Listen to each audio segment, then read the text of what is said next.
What's up, guys? You already know who it is, Jeff here.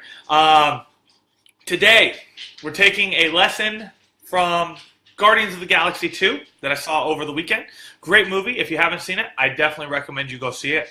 I'm pretty sure that it's crushing it at the box office right now, which means you probably have already seen it. But if you haven't, let me give you a little backstory. Hopefully you've watched Guardians of the Galaxy 1, but if not, basically, they have saved the world and now they're trying to save it again. The main characters are basically running around the galaxy trying to save the world and learn some stuff. Let's just go with that so I don't kill the movie. Well, in it, Rocket, the little, what is he, like the squirrel? Raccoon. The little raccoon named Rocket. In the beginning of the movie, they're actually supposed to be saving a planet's little lights, dinghies. Let's just say it's a dinghy. They're trying to save a dinghy. Well, as they're saving the dinghy, Rocky steals this little battery. Sorry, it's a battery. So they're supposed to be protecting these batteries from another planet or some other person from stealing these batteries from this galaxy, this planet. Well, after the beginning of this, they have saved the galaxy, and Rocket steals the batteries that they're supposed to protect. Well, because of this, that planet and all the people start chasing after the Guardians of the Galaxy. So, once they start chasing after these people, or chasing after the main four characters, there becomes a little process. And this process is, the people chasing after them are all in these almost like virtual reality style. If you've ever been to the arcade, you get to sit on the fake motorcycle and tilt side to side and act like you're driving a motorcycle, right? Well, basically, they're in these little bubbles that basically do the same thing.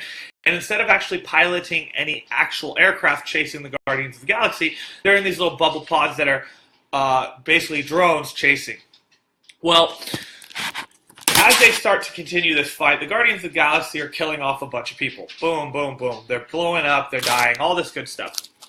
And there then becomes this one last person pursuing the Guardians of the Galaxy, and he's in this bubble, and everybody's standing around him, right? And the people are standing around him, cheering him on, but obviously he's not going to win because he's fighting against the Guardians of the Galaxy, right? The four main characters, they can't die this early. Well, he's chasing after them, and he's doing everything he can, and he's doing a good job. And he's very, very close. He's closer than everybody else. He's closer than literally every other person, because every other person is dead, in a sense, standing behind him, watching him.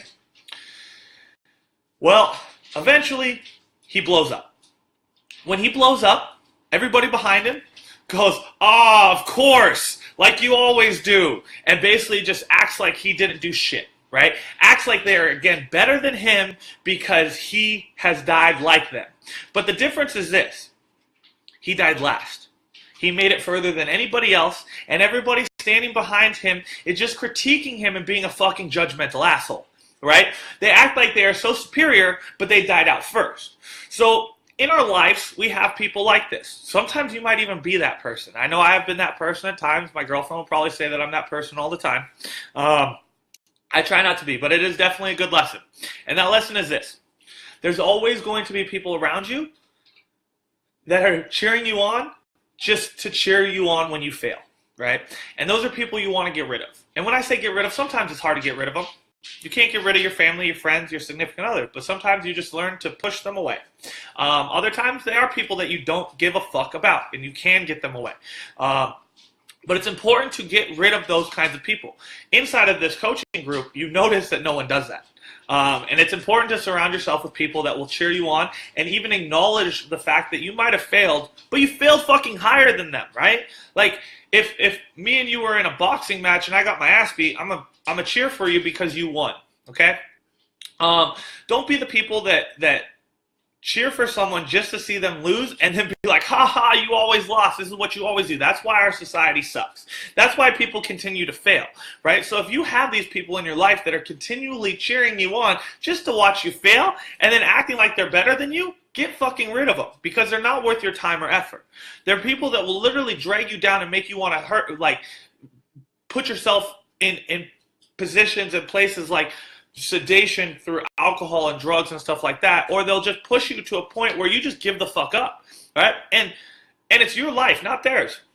And they already suck. So if they're a shitty person, fuck them, right? Because their opinion doesn't matter because they lost before you, and you're better, right? So keep this in mind. Don't be the person that says that they failed. Don't be the person that, cheers someone on and then once they fail, tell them that that's what they always do. Don't be the person that's constantly begging people. And if you have people like that in your life, get the fuck rid of them. I use the analogy of crabs. If you've ever seen a bucket full of crabs, you can leave the bucket full of crabs with the lid off. You can just set a bucket. Like you can put 10 crabs in a 5-gallon bucket and put it on the countertop without a lid. The reason for this is because crabs will not let other crabs succeed. They will not let other crabs get out. If you've ever watched crabs in a bucket, one will start to climb up and get very, very close to the top, and another crab will come up, grab it by the foot or leg or whatever the hell it can grab, even its shell, and pull it back down to the rest of them. Because crabs don't want to see anybody win. And most of us have these fucking crabs in our life that just constantly pull ourselves back down to the shitty levels that they're in. Fuck them, right? Get rid of those people. Do not let yourself be surrounded by crabs. If it's something that's impossible for you to actually get rid of them from your life, just understand that you don't need to have them around in every aspect of your life, right? If you find that your mom or your dad or someone is always negative and begging on you about your fitness, don't talk to them about your fitness. Avoid that situation. Get rid of that ability for them to be the crab pulling you back down. If you have a friend that constantly is trying to drive you into bad activities, such as, if you're someone that when you go out, you tend to drink, and if you drink a lot, and it's hindering your results and your performance, and that's not where you want to be, fuck them, right? Tell them this, that you don't want to do this anymore, and they are a crab to your life, and you don't want them to continue to pull you down. And if they don't learn that, then get rid of that crab, right? Get rid of that person from your life, and now you can let yourself start to become more free, achieve your goals, and not have people constantly pulling you down and being like the people in the Guardians of the Galaxy where they just cheer for your failure, right? You want people cheering for your success. That's why it's important inside this coaching group that you're posting your victories, posting your successes, posting the things that you're learning, because those are ways that we get to build you up. Unlike everybody else inside the real Facebook, we've got like 40 people inside this group.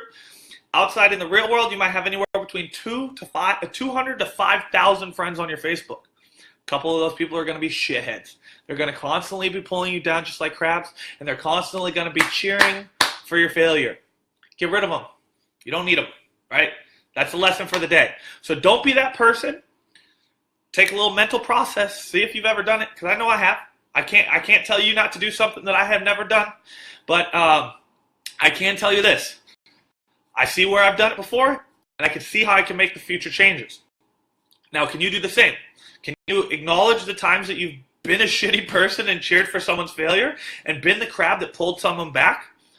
And if you have those people in your life, find out how you can get rid of them, either altogether because they are not a vital part of your life, or figure out how you can get rid of them for the parts that they are the crabs, right? So again, if we look back at our parents, we need to have our parents. But they might be a crab in a certain situation. So you just get rid of the ability for them to be the crab there, and then continue moving forward in all the other aspects that they are there for you. All right, guys. So, again, the lesson today from Guardians of the Galaxy, don't be that person. And if you have that person, get rid of that person. Take care.